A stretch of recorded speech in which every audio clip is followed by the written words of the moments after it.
দেশের রাজনীতি, অর্থনীতি ও গণতান্ত্রিক পরিবেশ নিয়ে করা IRI এর সর্বশেষ জরিপে উঠে এসেছে জনমতের গুরুত্বপূর্ণ বিশ্লেষণ। National survey of Bangladesh September-October 2025 শিরোনামের এই জরিপে সবচেয়ে আলোচিত তথ্য হল 69% মানুষ আওয়ামী লীগের নিবন্ধন স্থগিত করার সিদ্ধান্তকে সমর্থন করেছেন। নতুন এবং ফিরে আসা গ্রাহকদের জন্য নগদে চলছে ক্যাশব্যাক সহ প্রতিদিন হাজারো উপহার জেতার সুযোগ। হবে আশা আর ফেরা, সারপ্রাইজ সেরা। গত 13 সেপ্টেম্বর থেকে 12 অক্টোবর পর্যন্ত দেশের 8 বিভাগে পরিচালিত এই জরিপে রাজনীতি, দুর্নীতি, আইন শৃঙ্খলা, আন্তর্জাতিক সম্পর্ক ও ভবিষ্যৎ নির্বাচন নিয়ে নাগরিকদের মতামত নেওয়া হয়। জরিপে অংশগ্রহণকারীদের 70% বর্তমান অন্তর্বর্তী সরকারের কর্মকাণ্ডে সন্তুষ্টি প্রকাশ করেন এবং 69% প্রধান উপদেষ্টা ডক্টর মোহাম্মদ ইউনূসকে সমর্থন করেন।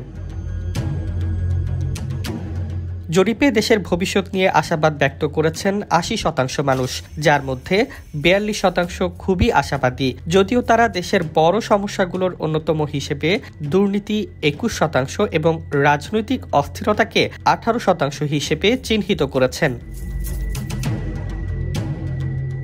রাজনৈতিক সমর্থনের ক্ষেত্রে দেখা যায় বিএনপিকে পছন্দ করেন 51% এবং জামায়াতকে পছন্দ করেন 53% মানুষ। আগামী সপ্তাহে নির্বাচন হলে 30% বিএনপি এবং 26% জামায়াতকে ভোট দিতে চান বলে জানিয়েছেন অংশগ্রহণকারীরা। গণতন্ত্র ও নির্বাচনী পরিবেশ নিয়ে মতামতেও এসেছে ইতিবাচক বার্তা। 80% বিশ্বাস করেন ভবিষ্যতের নির্বাচন সুষ্ঠু হবে, আর 72% মনে করেন দেশে গণতান্ত্রিক আবহ বিদ্যমান। IRI এর তথ্য বলছে দেশের রাজনৈতিক নেতৃত্ব ও জনগণের মধ্যে ব্যবধান অনুভব করছেন 88% মানুষ। পাশাপাশি 60% মানুষ গণমাধ্যমের ওপর আস্থা রাখছেন এবং 79% সেনাবাহিনীর ভূমিকার প্রতি সন্তুষ্ট।